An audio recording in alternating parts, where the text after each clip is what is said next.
very few cases have moved through the common framework. And even though 2/3 of Africa countries, as well as all low-income countries, are spending more on debt than they are on social services, education, and health combined, they're continuing to make these payments in a crisis because they don't feel the common framework is something that will actually help them quickly to get out of the crisis. Developing countries want something that works, plus something which is more democratic and more transparent, and also where there are no conflicts of interest involved. So, for example, with both Paris and the G20 framework, you have the IMF who leads the process. The IMF is a creditor. That's a conflict of interest.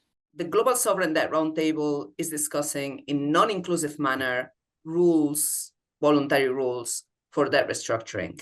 These could be discussed in an equal footing on a more inclusive way if a convention, if a framework for that discussion could be in place. And that doesn't need to take 10 years. What I mean is that we shouldn't stop opening those processes, long-term processes, because they can also deliver short-term gains. If countries can determine when there's a 2-year pause in their debt servicing on the back of a particular shock that's happened, that changes the debt system. That changes the global debt system, makes the debt architecture much more shock absorbing.